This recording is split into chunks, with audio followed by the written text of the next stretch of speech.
제가 이제 코로나를 이렇게 확진을 받아서 경험을 해보니까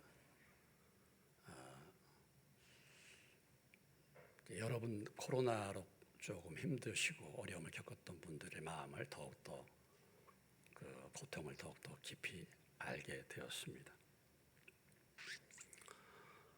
간단하게 지나갈 줄 알았더니 그것이 아니었어요. 근데 뭐 일반적으로 보면은 내적으로 몸살 기운이 심하고 열이 나고 또 두통, 또 인후통, 목이 아픈 거죠. 또 식은땀이 났다가 뭐 밥맛은 떨어지고 뭐 이런 이제 현상들이 일반적으로 코로나를 겪으신 분들에게 나타나는 그런 현상이다. 그래서 그분이 코로나에 걸렸다 그러면 대개 이런 이제 증상들을 경험하고 그런 증상들이 나타나는 것입니다.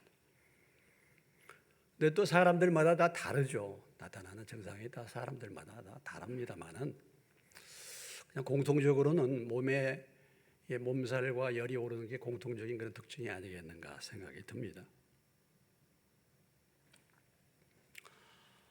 예수님을 만났어. 예수님을 만난 증상이 뭔가? 얘기로만 듣다가 말로만 듣다가 진짜 경험을 하게 된 거잖아요.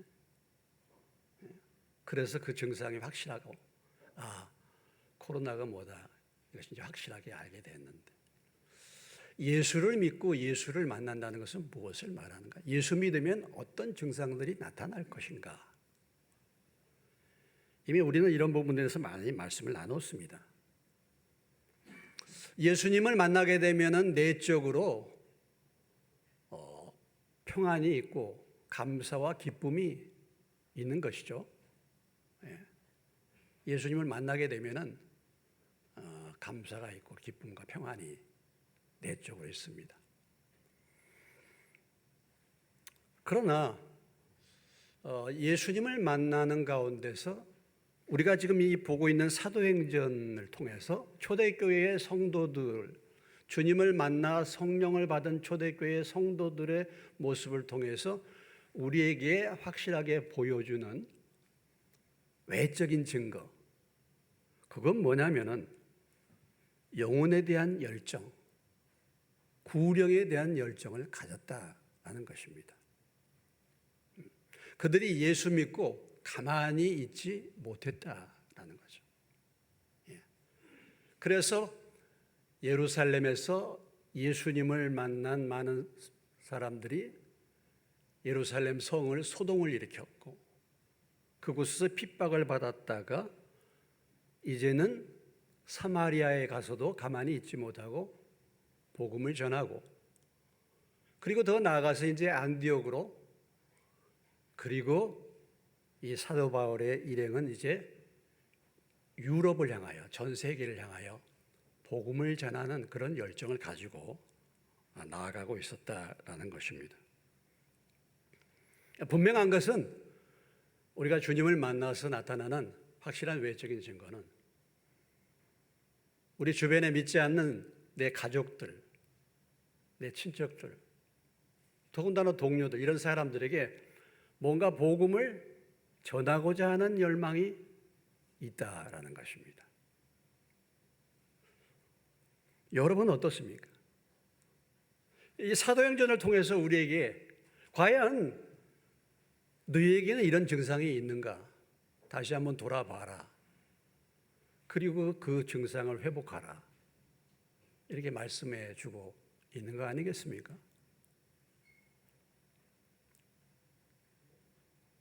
나는 과연 내가 예수님을 믿었는데 나의 신앙생활 가운데서 과연 나는 이 주변에 있는 사람들, 안 믿는 사람들, 일단은 가족부터라도 믿지 않는 내 가족들에게, 내 자녀들에게, 내 부모님에게 어떻게 하면 복음을 전할까? 그런 마음의 소원이 있는가라는 것입니다. 내 마음의 소원, 내가 예수 믿고 내 마음의 소원이 뭔가? 안 믿는 사람이 예수 믿는 거. 그리고 그들이 믿음 안에서 바르게 신앙생활하는 거. 이거 아니겠습니까? 제가 목회하는 가장 중요한 목적, 지금까지 나와서 목회하는 가장 중요한 목적은 다른 것이 아니고 믿지 않는 여러분들이 예수를 믿어서 말씀 가운데 말씀의 사람으로 서는 것. 이것이 저의 소원이기도 하고 또 신앙의 목표이기도 하는 것이죠. 다른 그 무엇이 있겠습니까? 우리 주변에 신앙생활하는 동료들이 저 양반은 정말 과연 예수님을 만났을까? 믿었을까? 새로 나오신 분들, 물론 교회에 처음 나왔는데 예수님을 만났을까? 어떻게 하면 예수님을 믿을 수 있겠는가? 어떻게 하면 바르게 신앙생활을 할 수 있겠는가? 이런 마음의 소원들이 여러분 가운데 있습니까? 어떻습니까? 시편 17편 14절에 시편 기자는 이렇게 말합니다. 여호와여, 이 세상에 살아있는 동안 그들의 분깃을 받은 사람들에게서 주의 손으로 나를 구하소서. 그들은 주의 재물로 배를 채우고 자녀로 만족하고 그들의 남은 산업을 그들의 어린아이들에게 물려주는 자입니다. 이 세상에 하나님을 믿지 않는 사람, 예수님을 만나지 못한 사람을 시편 기자는 이렇게 정의를 했습니다. 세상에 살아있는 동안에 그들의 분깃을 받는 사람들이에요. 그러니까 이 세상에 살아있는 동안의 삶의 소망은 이 세상에 살아있는 동안에 뭔가를 받는 것입니다. 이것이 삶의 목적입니다. 내세는 없습니다. 그리고 재물로 배를 채우고, 그러니까 그들의 삶은 재물로 배를 채우고 자녀로 만족하고 남은 산업을 그들의 어린아이에게 물려주는 인생, 이것은 하나님을 모르는 세상 사람들입니다. 이런 삶을 살던 우리들이 예수를 만나서 어떤 변화가 나타나는가? 영원히 변화. 이제는 이 세상만이 끝이 아니기 때문에 영원히 구원받아야 되겠다. 그래서 이 복음을 전하고자 하는 열정이 생기게 되는 것입니다. 사도행전 24장 5절에서 변사 더둘로가 예수 믿는 사람들을 말할 때 이렇게 표현했어요. 우리가 보니 이 사람은 전염병 같은 자라, 천하에 흩어진 유대인을 다 소요하게 하는 자요 나사렛 이단의 우두머리라. 이 사람은 온 천하에 예수라는 병으로 가득 차게 만드는 사람이야. 바울을 보면서 이렇게 말했어요. 저 사람 곁에만 가면 이 하는 얘기가 예수고 맨날 전도하는 복음이야. 천하를 소욕해 하는 전염병과 같은 사람이야. 오늘 이런 바울의 복음의 역사가 있었기 때문에 오늘 저와 여러분이 이 자리에 있는 줄로 믿습니다.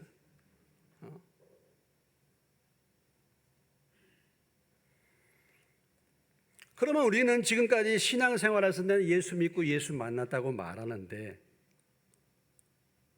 평생 전도 한번 해본 적이 없어. 평생 내가 신앙생활하는데 다른 사람 주변에 있는 사람에게 예수 믿으라고 말한 적이 없어. 아니 심지어는 이 사람을 교회로 좀 인도해야 되겠다 이런 사람도 없어요.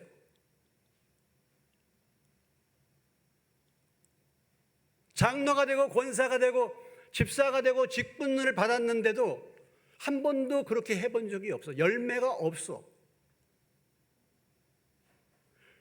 과연 이것은 무엇을 말하는가?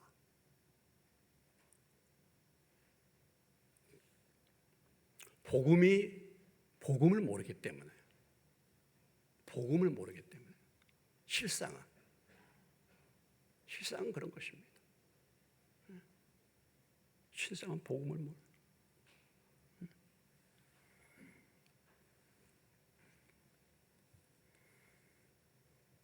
오늘 우리 교회의 문제가 무엇입니까? 신앙생활하는 것은 예수 믿어서 세상 축복을 받는 것입니다. 이것이 신앙생활의 목표입니다. 세상에서 평안하고 세상에서 위로받고 세상에서 문제 해결받고 세상에서 잘 되는 거예요. 물론 우리가 주님을 바르게 믿을 때 세상에서 복을 받습니다. 건강도 주시고 물질도 주시고, 그러나 이것은 신앙생활의 진정한 목표가 아니에요. 진정한 복음은 생명을 건져내는 것, 영혼의 생명을 건져내는 일인 줄로 믿으시기 바랍니다. 교회는 이것을 위해서 존재하는 것입니다. 이를 위해서 헌금도 하고, 이를 위해서 물질도 드리고, 이를 위해서 기도하는 것, 이를 위해서 일꾼을 세우고 선교사를 파송하는 것입니다. 이것이 교회에 해야 될 중요한 일입니다.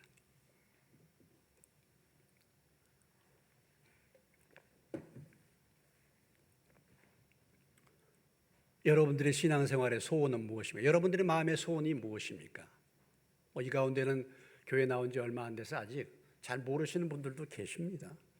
그런 분들에게 제가 말씀드린 게 아니에요.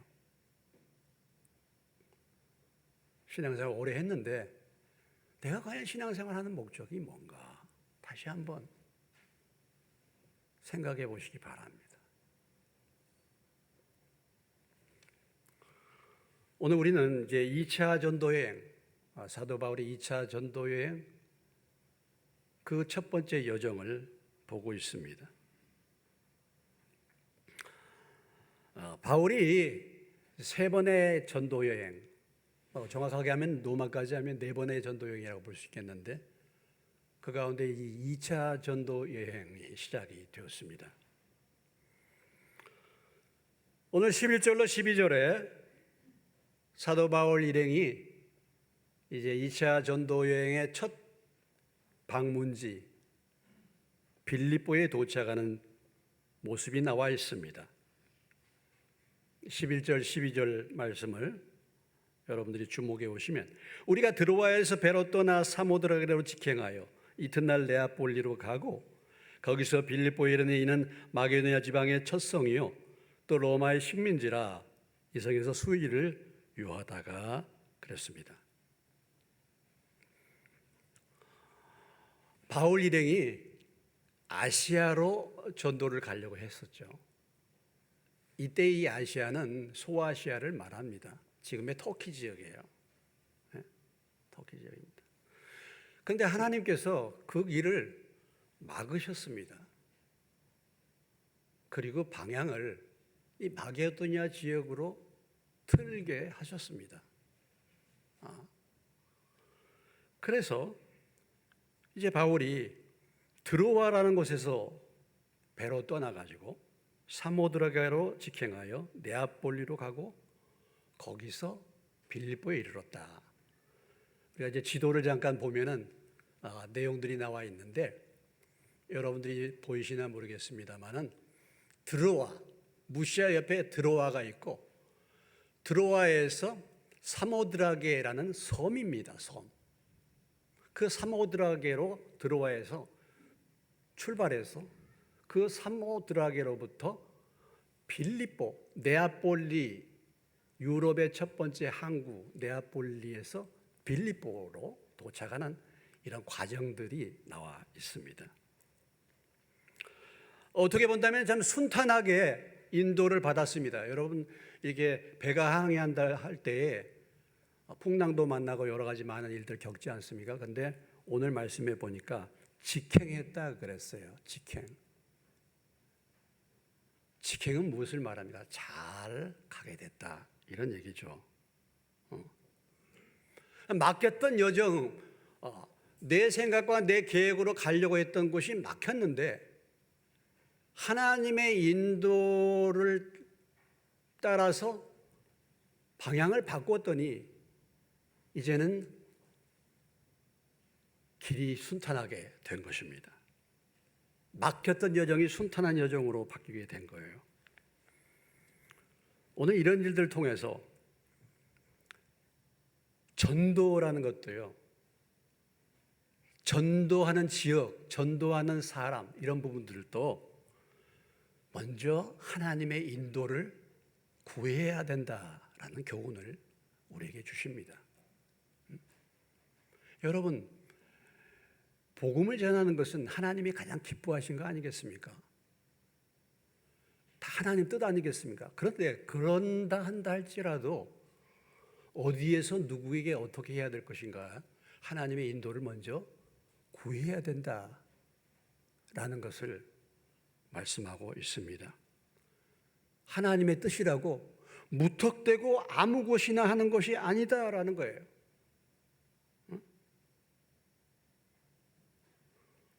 잠언 14장 12절의 말씀, 어떤 길은 사람의 보기에 바른 것 같지만 필경은 사망의 길이다 그랬어요.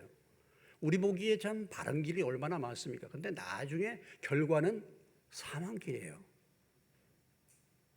잠언 16장 9절에도 이런 말씀이 있죠. 사람이 마음으로 자기 길을 계획할지라도 걸음을 인도하시는 사람은 분은 하나님이시다 그랬습니다. 그래서 우리가 하나님의 뜻을 분별해서 나아갈 때 환경의 인도를 무시해서는 안 됩니다. 환경의 인도를. 결국은 하나님의 일을 따라서 인도를 따라서 가면은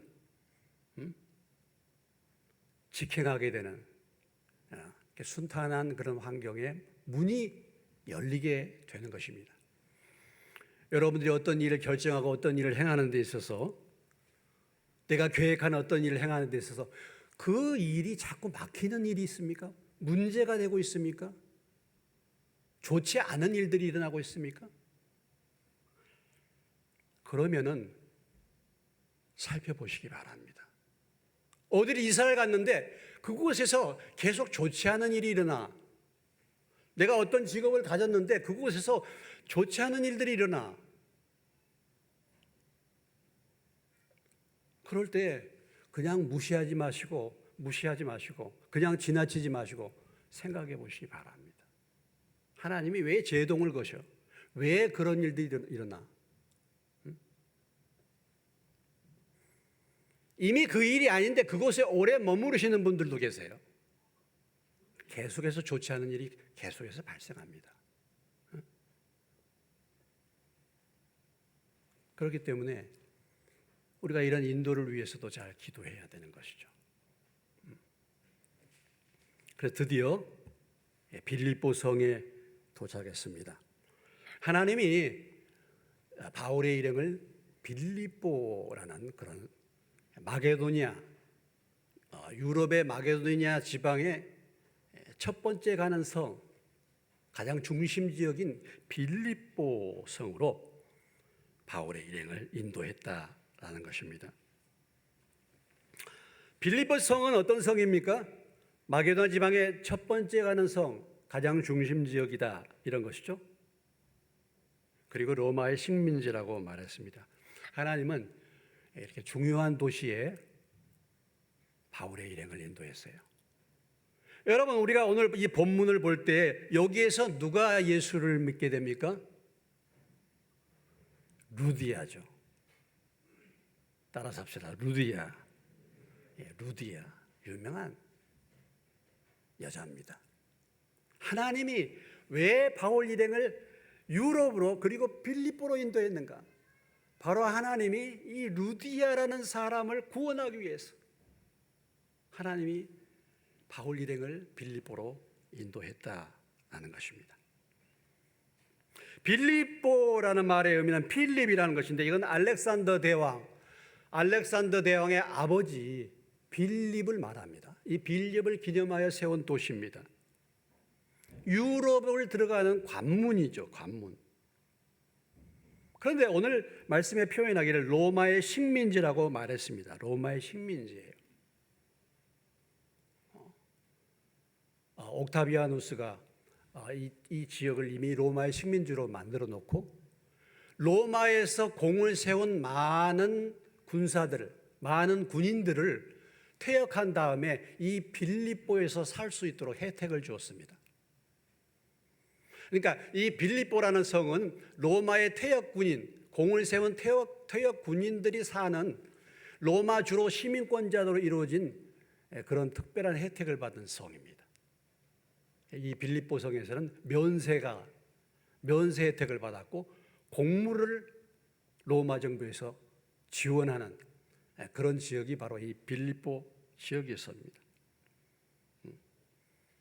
그리고 다른 어떤 지역에 간섭을 받지 않고 자치 행정하는 그런 특혜를 받은 도시, 로마의 식민지로서 그런 중요한 지역으로 하나님께서 바울 일행을 인도하셨습니다. 이렇게 인도하신 중요한 목적이 무엇이었습니까? 아까도 말씀드렸듯이 누디아라는 한 여인을 구원하기 위해서 인도하셨다라는 것을 13절 이하의 15절의 말씀에서 우리에게 보여주고 있는 것이죠. 빌립보 성에 도착한 다음에 빌립보 성에서 수일을 유하다가 안식일에 기도할 곳을 바울이 찾았습니다. 그래서 문밖 강가에 나가서 거기 앉아서 모인 여자들을 만나가지고 그들에게 말씀을 전할 때에 누디아가 믿었다라는 것이죠. 수일을 유하다가 안식일에 기도처를 찾아서 성밖 강가로 나갔습니다. 바울이 일반적으로 복음을 전하러 갈 때는 항상 바울이 어느 지역을 거쳤냐면요, 유대인들이 모여 있는 회당을 처음에 찾았습니다.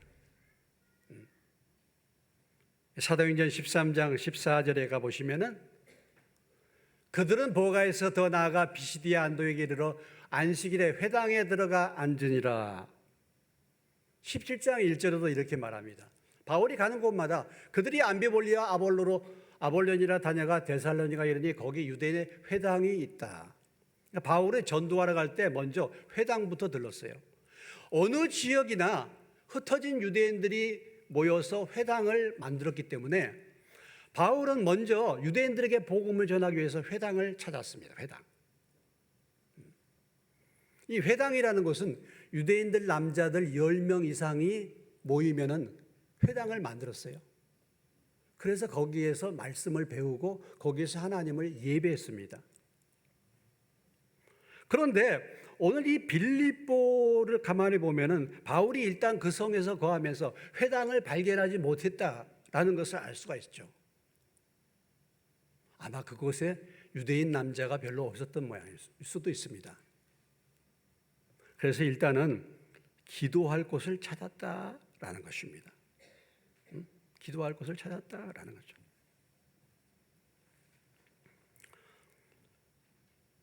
자, 기도할 곳을 찾는 것입니다. 사도 바울이 빌립보 성에 도착해 가지고 복음을 전하기 전에 어떤 선교 전략을 짜거나 어떻게 하면 어떤 사람에게 전도할까 돌아다니기 앞서서 어떤 계획을 세우기 이전에 기도할 곳을 먼저 찾았다. 먼저 기도하려고 했다라는 것입니다. 기도 가운데서 복음 전할 기회를 얻고자 했다라는 것입니다.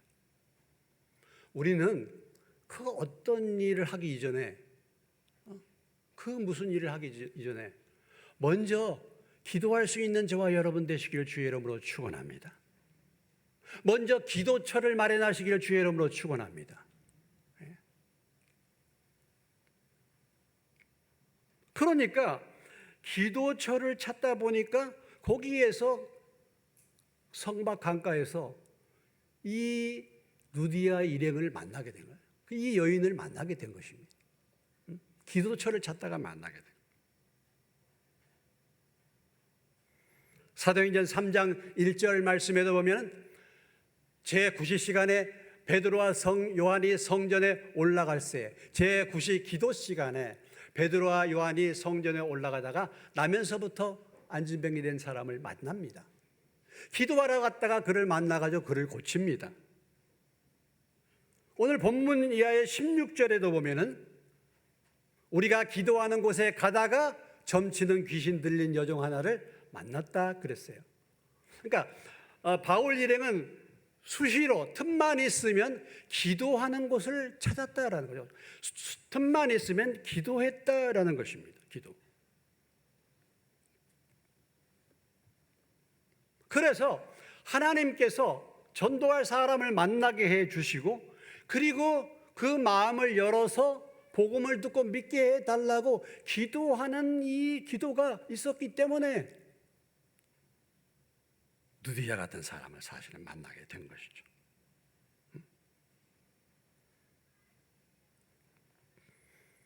여러분, 기도하는 저와 여러분 되시길 주님의 이름으로 축원합니다. 우리가 하나님을 믿고 하나님을 의지한다, 이 말의 의미는 하나님과 교통하는 사람 된다는 것입니다. 하나님과 기도하는 사람이 되는 거예요. 오늘 우리 시대의 비극이 무엇입니까? 오늘 우리 성도들의 문제가 무엇입니까? 기도가 사라졌다는 것입니다. 마태복음 20장 12절로 13절 말씀에 예수님께서 마지막 십자가를 지시기에 앞서 예루살렘 성에 들어갈 때에 마태복음 20장 12절로 13절입니다.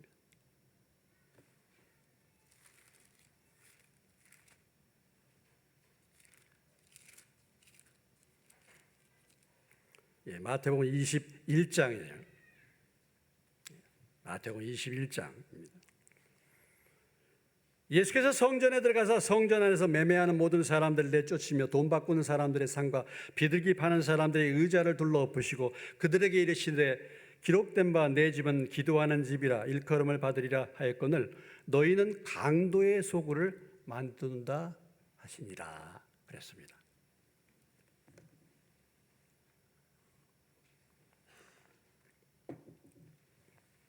하나님의 성전은 기도하는 집인 줄로 믿습니다. 하나님의 성전이 무엇입니까? 구약에는 예배당, 성전이었지만 신약은 하나님의 성령이 거하는 저와 여러분이 하나님의 성전인 줄로 믿습니다.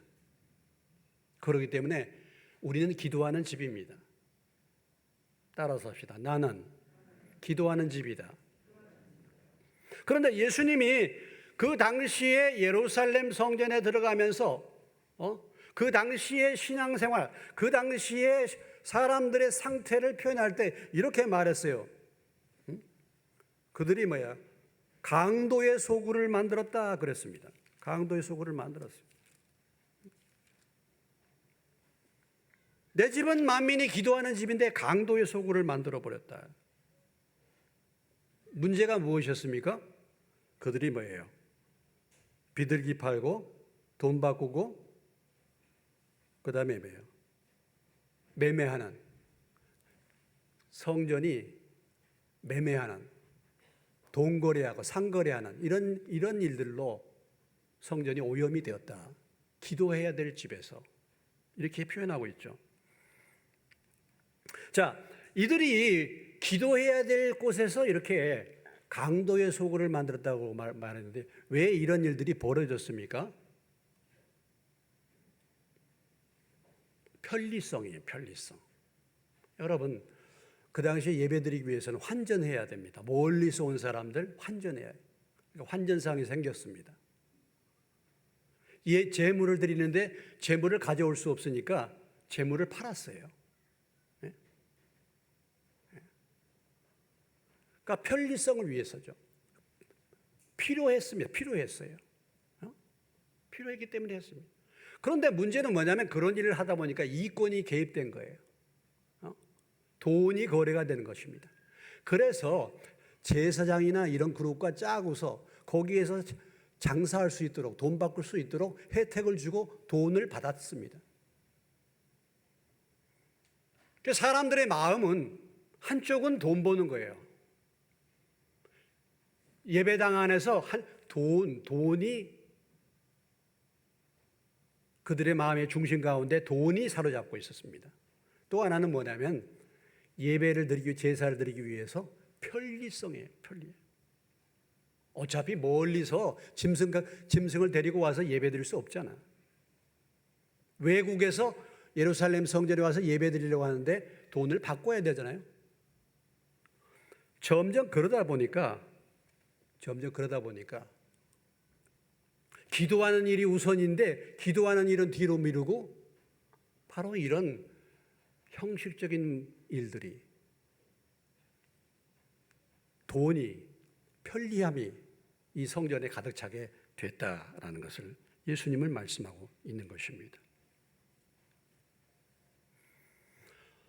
오늘 우리가 기도가 사라진 이유가 무엇인가? 점점 우리 신앙생활이 편리를 추구하기 때문에 그렇습니다. 하나님의 법궤를 운반할 때 이스라엘 백성들이 소 수레에다가 법궤를 운반하다가 나곤의 타작마당에서 그 소가 땜으로 웃사가 그것을 붙들다가 즉사하는 사건이 벌어집니다. 사실은 법궤는 어깨에다 메고 운반해야 되는데 수레에다가 운반했어요. 왜요? 힘들거든.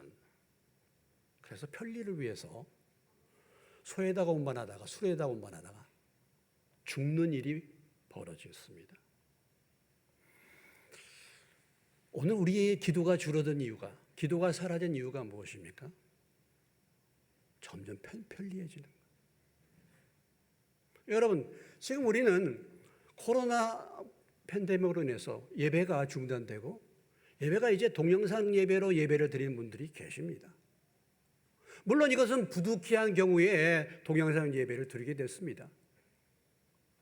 그런데 우리가 알아야 될 것은 이것이 나의 점점 편리성으로 인해서 하나님을 믿고 섬기는 일에 마음이 빼앗기는 거예요. 다른 데로 빼앗기는 것입니다. 그래서 처음에는 예배를 경식을 갖춰서 예배를 드리다가 이제는 이제 점점 편리하게 이제 예배를 이제 구경하는 그런 상태로 바뀌게 되는 것입니다. 여러분, 예배의 가장 중요한 것이 무엇인지 아십니까, 여러분? 예배의 가장 중요한 것은 재물입니다. 재물. 오늘 우리 교회가 이 주일 예배 때 물질을 나누고 헌금을 하는 순서를 따로 갖지 않습니다만은 사실은 예배에 중요한 것이 뭐냐면 재물을 드리는 것입니다. 이것은 무엇을 말합니까? 나의 가장 귀한 것을 희생한다 이런 말이에요. 그냥 오는 것이 아니라 나의 가장 귀한 재물을 희생하는 마음, 희생을 통해서 하나님이 예배를 받으시는 것입니다. 하나님이 저와 여러분을 구원하실 때 그냥 말로 구원하는 것이 아니었습니다. 예수님의 생명의 대가를 지불하고 십자가의 고난에 그 모든 생명을 지불하고서 우리를 구원하신 것입니다. 그냥 이루어진 것이 아닌 것입니다. 여러분, 예배라는 것이요, 편리하게 드려지는 게 아니에요. 우리가 예배를 드릴 때 어떻게 하면 오늘 우리 시대가 좀 더 편리하게 예배를 드리려고 생각하는 경우가 많이 있지 않습니까? 그게 아니죠. 먼 거리로서라도 아침부터 모든 것을 챙겨서라도 우리가 부득이하게 영상 예배를 드린다 하지만 이것이 그냥 지속되어서는 안 될 것입니다. 우리는 대가를 치러야 돼요. 대가를 치르는 것입니다. 예배는요, 대가를 치르는 것이에요. 헌신과 불편함과 희생이 필요한 것입니다.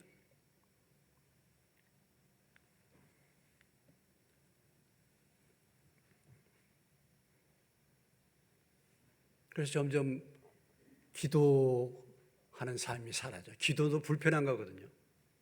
무릎을 꿇어야 되는 거예요. 옛날에 우리가 금요 철야 기도에 그 전에 2시, 3시, 4시까지, 지금은 10시까지만 하는데도 모이지를 않습니다. 모이지 않아요. 모이지를 않아요. 간절함이 사라졌어요. 주님, 내 힘으로 할 수 있는 게 무엇이겠습니까, 주여? 도와주십시오. 내 마음도 내가 변화시킬 수 없어. 어떻게 믿지 않는 사람들, 믿지 않는 내 가족, 믿지 않는 부모님들, 믿지 않는 자녀들이 어떻게 변화될 수 있겠습니까? 주님, 내 힘으로 그게 가능합니까? 주여, 도와주십시오. 이렇게 기도해야 되지 않겠습니까? 사망의 잠을 자고 있으시지 않습니까, 여러분? 깨어나시기를 주의 이름으로 축원합니다. 깨어나시기를 주의 이름으로 축원합니다. 오늘 이 전염병과 이 세상, 이 모든 것들이 무엇을 우리에게 말씀하고 있습니까? 깨어라! 정신을 차려라 말씀하신 것입니다. 우리에게 말씀하신 것입니다. 깨어나야 됩니다. 다시 기도처를 찾아라. 그러니까 어떤 역사가 일어났습니까? 누디아라는 여인을 만나게. 오늘 말씀 보면은 두아디아시의 자색 옷감 장사로서 하나님을 섬기는 누디아. 자주 옷감 장사는 굉장히 부자였습니다. 굉장히 고급 옷감이에요. 로마의 중요한 그 원로원이나 이런 사람들이 입는 그런 옷감. 아주 탁월한 기술이 있어야지 드릴 수 있는 그 자줏빛 옷감. 이것을 만들어 팔았다. 이미 이 누디아가 돈이 많은 사람이라는 것을 알 수 있어요. 하나님은 이런 유력한 사람, 그 여인의 마음을 열었다 그랬어요. 마음을 열어 바울의 말을 따르게 했습니다. 이것이 하나님의 은혜인 줄로 믿습니다. 준비된 한 사람이 얼마나 중요한가. 하나님의 마음을 열어주셔요. 우리가 참 하나님 앞에 기도해야 될 중요한 기도 제목이 있어요. 주여, 제 마음을 열어 주옵소서. 제 마음을 열어 주옵소서. 라고 기도할 수 있는 저와 여러분 되시길 주의 이름으로 축원합니다. 주여, 제 마음을 열어 주옵소서. 나의 강팍한 마음 깨뜨리시고, 나의 교만한 마음 깨뜨리시고, 겸손한 마음 주시옵소서. 내 마음을 열어 주옵소서. 하나님께서 왜 루디아의 마음을 열어 주셨겠습니까? 다른 여자들도 있었잖아요. 오늘 말씀해 보니까 하나님을 섬기는 루디아라 그랬어요. 루디아는 하나님을 사모하는 마음을 가지고 있는 사람이었기 때문에 하나님께서 그 마음을 열어주신 줄로 믿습니다. 여러분은 어떻습니까, 여러분? 하나님이 여러분의 마음을 열기를 원하십니까? 하나님이 여러분의 마음을 열어주시겠습니까? 너무 딱딱한데요. 너무 내 생각으로 사로잡혔는데요. 어떻게 마음이 열어집니까? 오늘 루디아는 하나님을 사랑하고 사모하는 사람, 하나님의 은혜를 사모하는 사람, 그런 여인을 하나님께서 마음을 열어주시는 은혜를 베풀어 주실 줄로 믿습니다. 그래서 은혜를 받은 거예요. 구원을 받은 거예요. 여러분, 가장 큰 저주가 무엇입니까? 하나님의 그 심령을 열 수 없는 사람이에요. 그 심령에 세상의 것들과 나의 지식과 나의 이념과 나의 모든 것들이 가득 차가지고 하나님이 아무리 말씀하시고 하나님이 아무리 역사하셔도 마음을 두드려도 마음이 열리지 않는 사람, 저주받은 사람입니다. 마음이 부드러져서, 마음이 겸손해져서 하나님이 언제든지 마음을 열 수 있는 그런 은혜의 사람들이 되시기를 주의 이름으로 축원합니다. 오늘 누디아는 그 은혜를 입었어요. 내가 믿고 싶다고 해서 믿어지는 게 아닙니다. 마음을 열어주셔야 믿는 거예요. 귀를 열어주셔야 들리는 거예요. 안전은 있지만 하나님이 마음은 열어주셔야지 믿어지는 거지 않습니까? 귀를 열어주셔야 들리는 거 아니겠습니까? 제가 이렇게 소리를 지른다고 해서 여러분 들려집니까? 아닌 것입니다.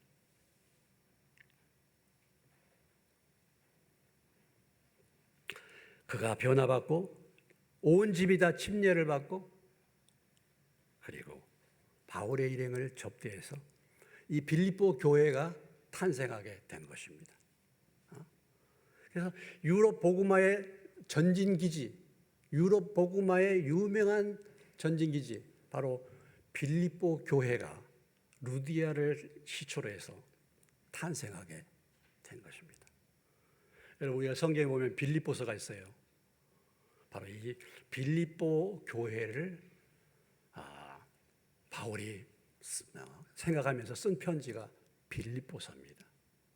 이 빌립보 교회는 바울의 복음을 전할 때 정말 유럽의 전진기지로서 늘 뒤에서 바울을 섬기고 기도해 줬던, 물질을 공수했던 그런 교회가 바로 이 빌립보 교회가 된 것입니다.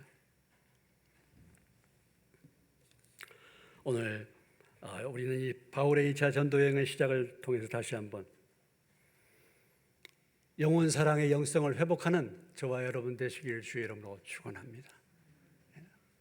내 소원이 뭔가? 안 믿는 우리, 믿지 않는 우리 가족들, 믿지 않는 자녀들, 그들이 변화받는 게 내 소원.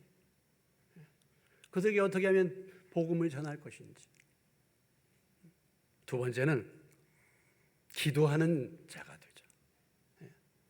기도의 처소를 찾으셔서 하나님을 의지하는, 하나님을 찾는 믿음의 사람 되시기를 주의 이름으로 축원합니다. 기도하겠습니다.